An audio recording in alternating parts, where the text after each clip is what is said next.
Bienvenidos al programa número 456 de Economía en Breve del 29 de marzo del 2026. Ya se nos está acabando el primer trimestre y siguen pasando muchas cosas.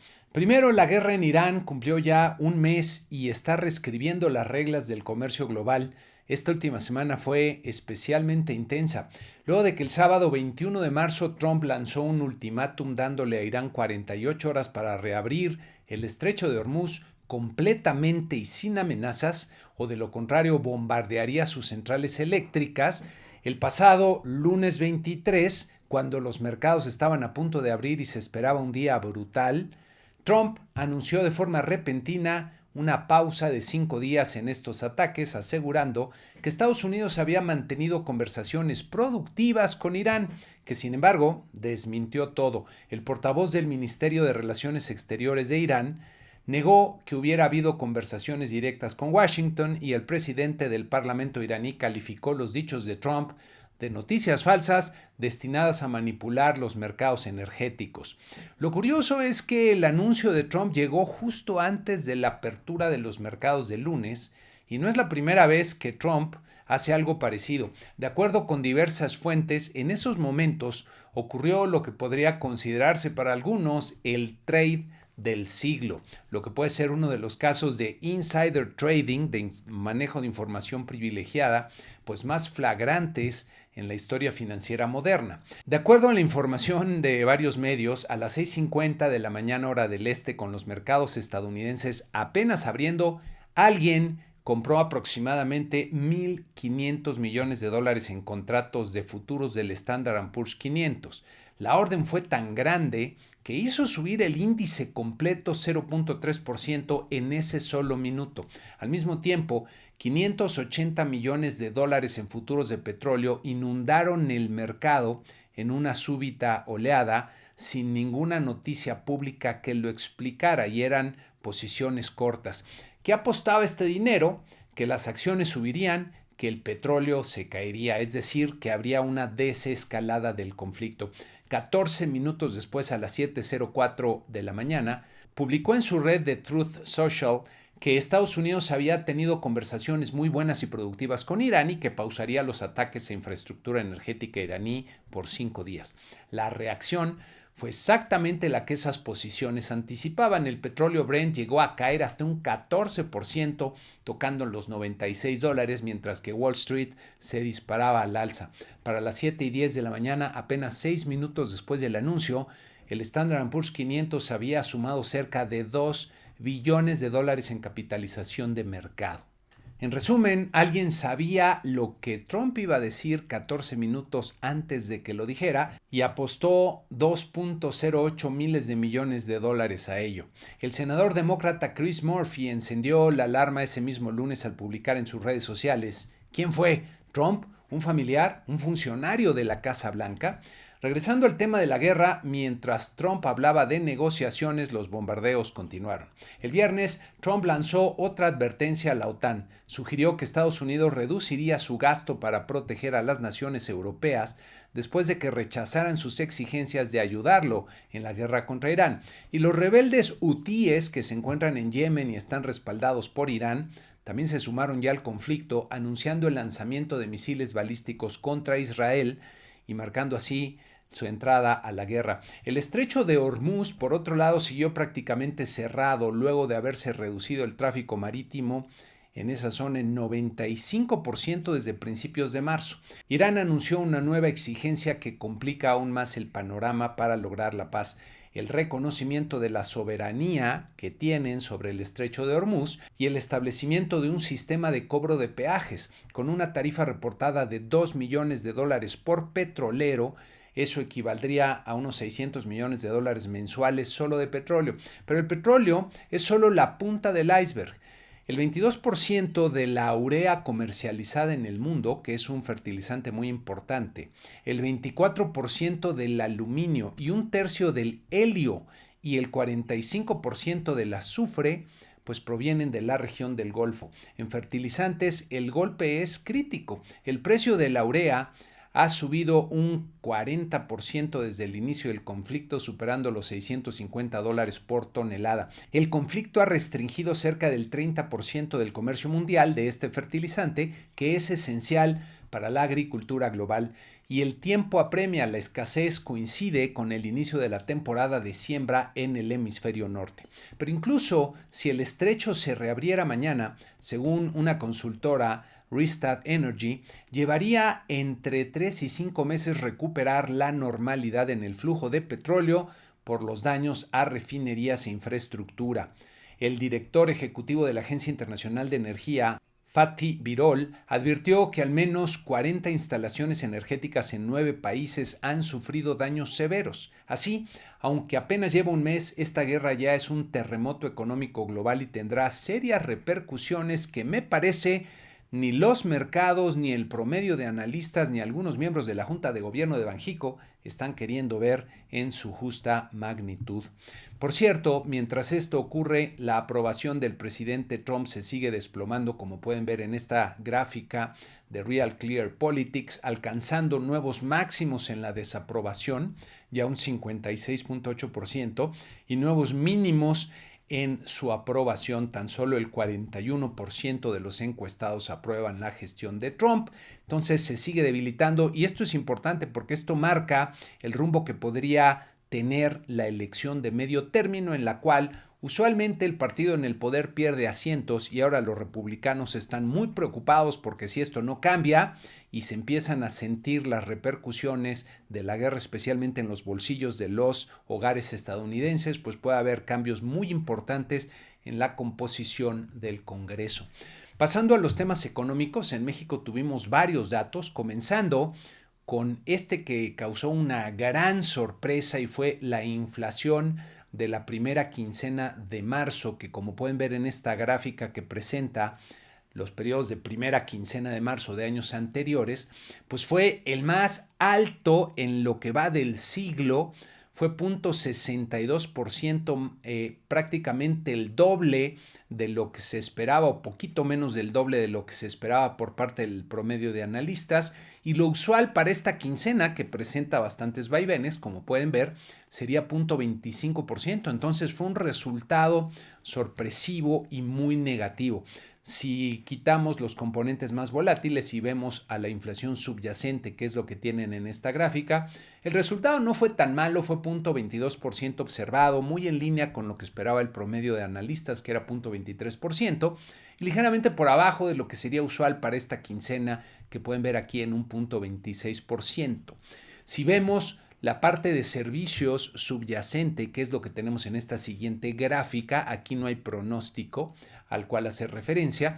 El resultado fue 0.25%, ligeramente por arriba del 0.21% que se consideraría usual para este periodo. Entonces, la inflación sigue presentando estas presiones en el lado de los servicios.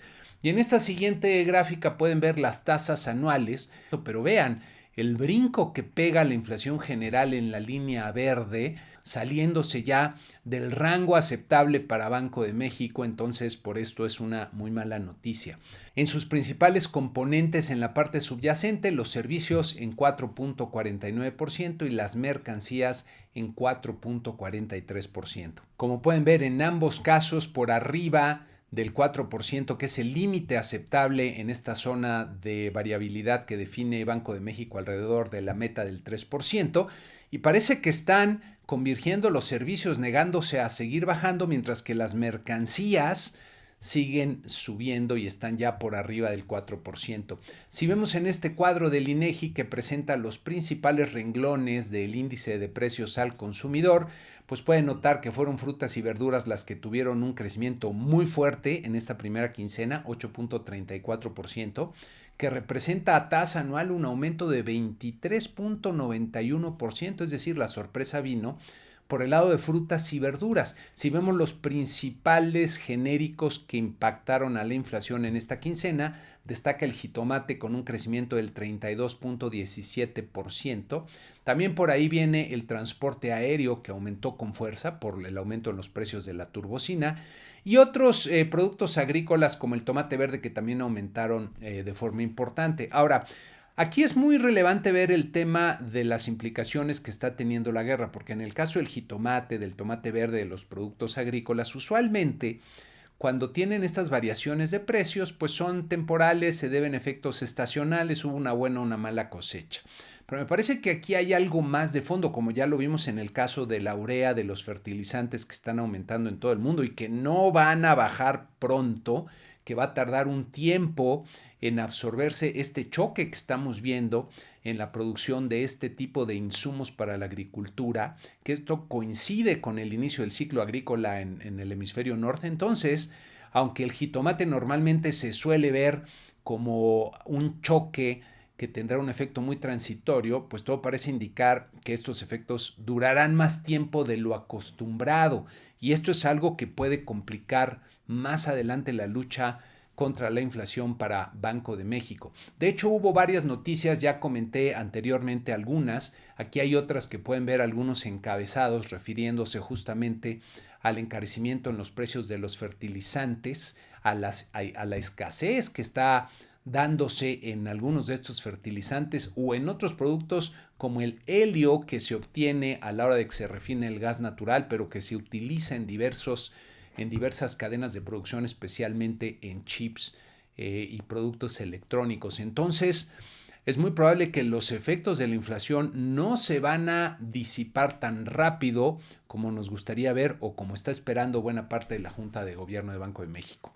Hubo otros indicadores importantes, también malas noticias en el indicador global de la actividad económica que pueden ver aquí en esta gráfica del INEGI, con una caída de 0.9% en el mes de enero, así comienza en el año, es una caída bien importante como pueden ver en la gráfica a tasa mensual con las cifras desestacionalizadas. Si vemos en la gráfica cómo se ha venido comportando y con esta caída que pueden ver aquí, pues retoma esta situación de estancamiento que se ha observado desde el 2024 y pareciera ser que esa incipiente recuperación que se dio durante parte del 2025 pues está empezando a cambiar de tendencia, entonces es una mala noticia para empezar el año.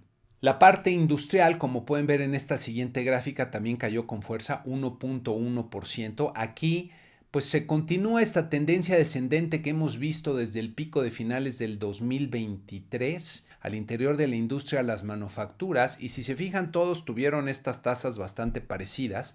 Las manufacturas cayeron 1.1% y aquí hay un cambio de tendencia porque como pueden ver en esta gráfica se había mantenido relativamente lateral, aunque con vaivenes pronunciados desde el 2023 hasta el 2024, pero a partir del 2025 pues queda claro que cambia esta tendencia, ya se tiene una tendencia descendente, especialmente pronunciada en los últimos meses y al iniciar este año. Entonces, malas noticias en las manufacturas. La parte de construcción que pueden ver en esta siguiente gráfica también cayó con fuerza 1.1%, aunque aquí ha tenido algunos vaivenes, viene de algunos meses con crecimientos muy importantes. Entonces pareciera ser que todavía podríamos ubicarla en una tendencia ascendente en los últimos 3-4 meses, aunque si vemos un plazo más largo pues estaría todavía estancada. En fin, ahí va la construcción, pero empieza mal el año. Y si vemos la parte de servicios, también una caída relativamente importante para ser el sector más relevante de la economía. 2/3 partes de la producción se refiere al sector servicios y presentó una caída de 0.6% en el mes de enero, caída importante, como pueden ver en esta gráfica. También en la semana tuvimos las cifras de la balanza comercial que presenta contrastes interesantes. De entrada, por el lado de las exportaciones, mientras que las exportaciones de manufacturas no automotrices van volando, creciendo a tasas pues de más del 20%, las exportaciones automotrices pues cayeron 3.4%, las importaciones intermedios como ven aquí en el cuadro pues crecieron con fuerza y esa puede ser una buena señal que ahorita comentamos.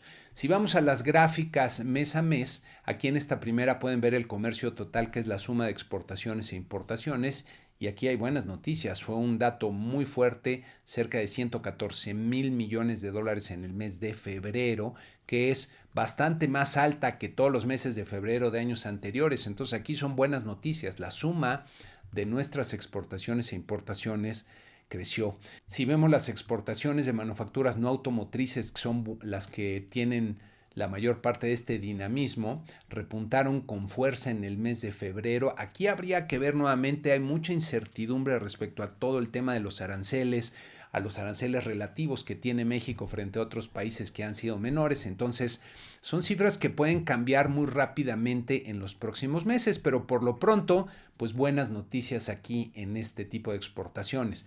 Les decía que las exportaciones automotrices pues vienen mal, como podemos ver en esta gráfica, el mes de febrero por debajo de los 2 años anteriores y claramente se ve una tendencia descendente en estos flujos. Si vemos por el lado de las importaciones, las que son de bienes de capital y que están muy relacionadas con la inversión de la economía, siguen para abajo, claramente, como pueden ver ustedes aquí, por debajo de los niveles de febrero de los últimos 3 años y es el menor nivel que se ha observado pues prácticamente desde principios del 2022. Esto sugiere que la inversión sigue de capa caída y contrayéndose de hecho en el país. Si vemos las importaciones de consumo, esto me llamó la atención porque con el tipo de cambio todavía relativamente fuerte, pues habría esperado que se mantuvieran todavía en niveles elevados las importaciones de bienes de consumo, pero el resultado no fue muy bueno, todavía ligeramente arriba de lo que tenían un año antes, pero como pueden ver aquí en la lámina, es uno de los niveles más bajos de los últimos 2 años y medio. Entonces algo curioso pasó ahí y me parece que lo que explica este comportamiento es que el consumo de los hogares se está debilitando. También, si vemos las importaciones de bienes intermedios que les comentaba, estas han crecido de forma muy fuerte, sobre todo a tasa anual febrero respecto a febrero. Aquí pueden ver respecto a los febreros de años anteriores, fue un dato muy fuerte.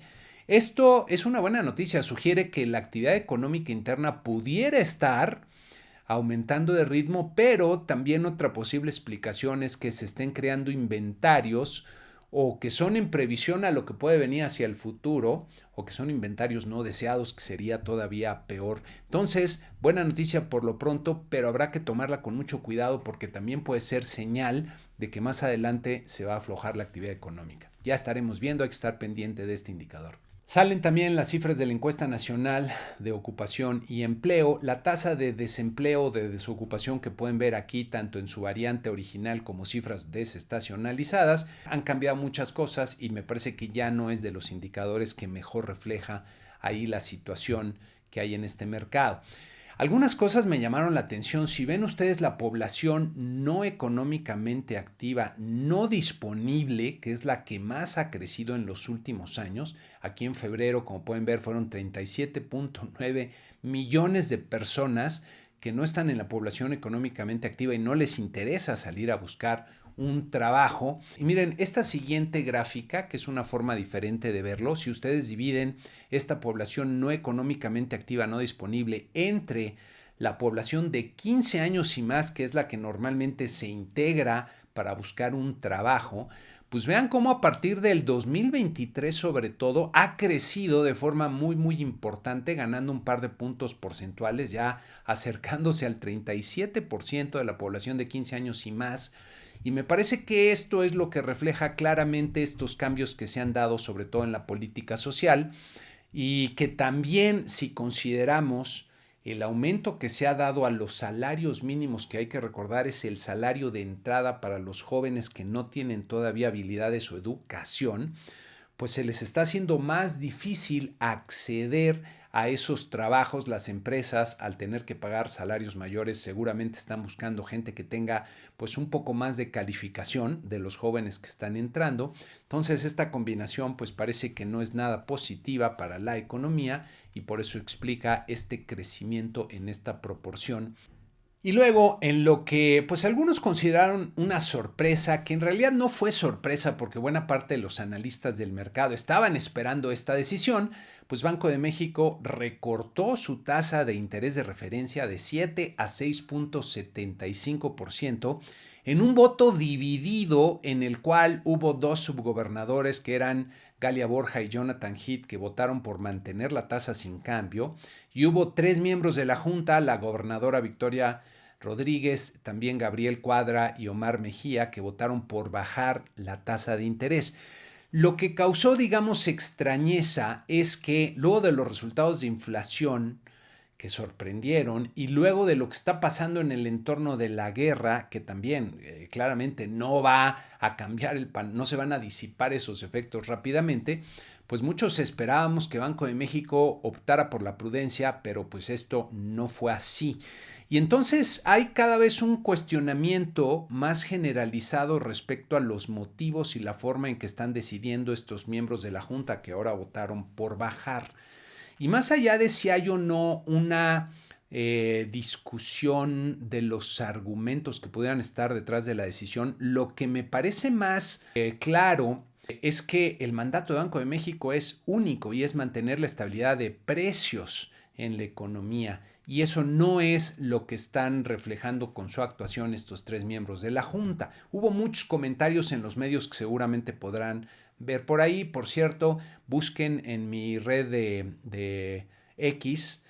Por ahí compartí un video que salió en el 2021 explicando los fundamentos más básicos de la política monetaria para entender un poco estos temas. También está mi programa número 211, búsquenlo, ese ya está abierto también en el canal y ahí es donde viene esta explicación y lo que yo llamaría el error de Powell en aquel entonces, que leyó mal la inflación y la consecuencia es que tuvieron que aumentar las tasas más rápido. Si ven esta siguiente gráfica, aquí ven la última bajadita que se da por parte de Banco de México en la tasa que pueden ver en la línea anaranjada. En esta gráfica pueden ver cómo el aumento que empezó en 2021 para hacerle frente a la inflación en aquel entonces y con aquella junta de gobierno que fue inclusive bastante antes que la Reserva Federal, pues a pesar de que empezaron antes, esa mala lectura que se dio de la inflación, pues acabó propiciando el ciclo de alza más rápido y pronunciado que se ha tenido en mucho tiempo. La tasa tuvo que subir hasta el 11%. Vean cómo en el ciclo previo había subido al 8% y al tardarse pues tuvieron que subir la tasa todavía más. Y justo ese es el riesgo que hay ahorita, que al estar leyendo mal la inflación, pues en el futuro tendrían que entonces revertir la baja en tasas, aumentarla a un ritmo bastante mayor y regresarla a niveles más elevados, que es algo que suele afectar mucho más a la economía porque el riesgo es que se desanclen esas expectativas de inflación. En el comentario de Banco de México me llamaron la atención varias cosas. Lo primero es que los pronósticos de inflación, como van a ver en el siguiente cuadro, se incrementaron, pero mencionan que el balance de riesgos para la inflación mantiene un sesgo al alza y que la postura monetaria alcanzada hasta el momento con este recorte sería apropiada para enfrentar los retos de una prolongación y escalamiento del conflicto en Medio Oriente. A ver, esto sí no me hace ningún sentido. Si esto sigue escalando, los impactos van a ser mucho mayores y esta no es la postura adecuada para enfrentar ese entorno, pero esa es la lectura que ellos tienen, que francamente me parece muy sesgada. Y luego la Junta de Gobierno valorará la pertinencia y el momento de realizar un recorte adicional. Todavía se mantiene en el comunicado esta idea de que todavía viene un recorte adicional. Aquí sí es donde me parece que Banco de México ya está pues viendo, o por lo menos estos miembros de la Junta, que son los que deciden este comportamiento, esta baja, pues están viendo algo que no va con la realidad. Los pronósticos de Banco de México nuevamente, y como estamos acostumbrados ya a ver, los vuelven a aumentar. Sobre todo para esta parte del año, los primeros 3 trimestres del año, y aunque no mueven la expectativa de convergencia para el 2027, pues vamos a ver inflaciones bastante por encima de lo que tienen ellos aquí por lo que está pasando en la guerra. Y si bien todavía el tema ahí es muy incierto, pues francamente la probabilidad de que los efectos sean de inflación al alza me parece mucho mayor que a que las cosas rápidamente desescalen y se absorban estos efectos de corto plazo.